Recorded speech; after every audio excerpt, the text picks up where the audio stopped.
She's Building a Robot by Mick Liubinskas. Narrated by Chloe DeLandis. T-21. The first time I was expelled, it wasn't my fault. Not entirely. It was caused by 100 seemingly small moments. Any one of them could have gone differently.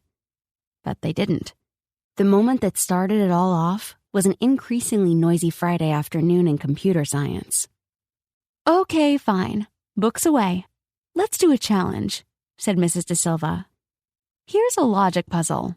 If anyone can solve it, the lesson is over." "Well, why don't you mere mortals just leave it to the genius?" said Dalk. I looked at Dalk, and my mouth dried up. I'd known Dalk for years now, and had never once directly spoken to him. He was popular, smart, and he seemed to be able to do whatever he wanted. It's so unfair. I shook the thought away and turned back to the board. I liked puzzles. I always have. The thrill and the frustration. That was home AZ, though not school AZ. They were two very different people, and I took great care to keep them separate. School AZ didn't win challenges like this. Mrs. De Silva wrote on the board, 3 identical robots are sitting in a row. Ayana Howard, a roboticist, wanted to work out which robot was which. What she knows is that ENIAC always tells the truth, Bender always lies, and R2-D2 sometimes tells the truth and sometimes lies. Ayana asked the first robot, "Which robot is in the middle of you 3? The answer she received was, "That is ENIAC." Ayana then asked the robot in the middle, "What is your name?" The response given was, "I'm R2-D2.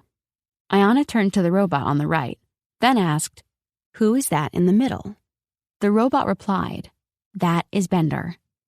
Ayana asked the same question 3 times and received 3 different answers. Who was who? I started to write down a few ideas. I could work this out, but I couldn't win. People like Dalk win. It was unfair, but that's just the way things were. This was just one challenge. Over my stomach sliding and my mind flipping, a thought surfaced. As I turned to the board to look at the puzzle, I thought of my mother who loves puzzles. Her voice floated into my head saying, "AZ, what is the whole puzzle about? Don't just start. Start right. Read the puzzle.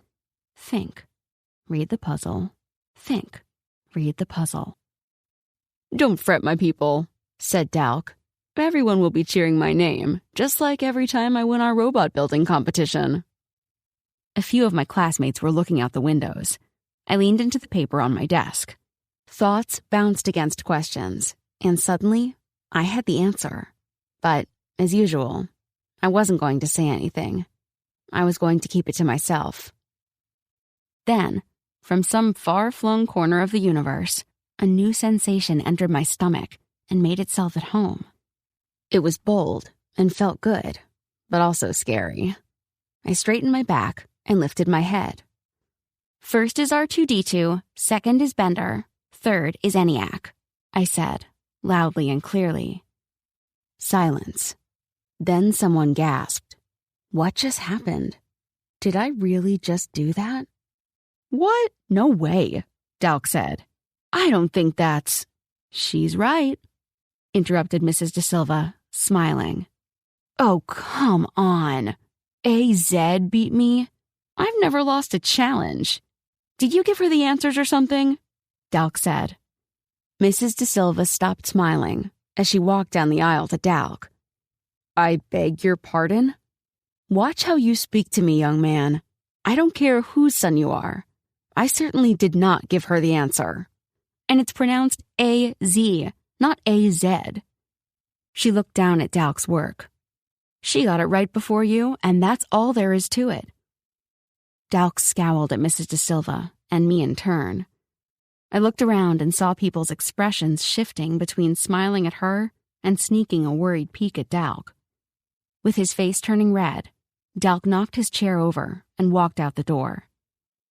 "I was wondering when you were going to turn up," said Mrs. De Silva, smiling at me again. Looking around the room and feeling the sweat roll down my forehead, I wondered whether I'd just slapped a social pie into my own face. T-20. Just 1 hour later, I was in the school principal's office facing the consequences. Jax, the billionaire CEO of Jax Robotics, benefactor of 99% of our school's fundraising, and the father of Dalk, was pacing the very small room in very small steps. "I want her expelled. I want her fired. I want you to give a public apology to my son. I want it today," yelled Jax, spittle flying. What had I done? Okay. Please calm down," said Principal Tajek. His hands attempted to smooth over the tension of this strange group, squeezed into his beige office. In it were sitting Mrs. De Silva, Jax, Dalk, and my dad, wishing he was somewhere else. The room smelled like everyone had their shoes off while eating super strong mints.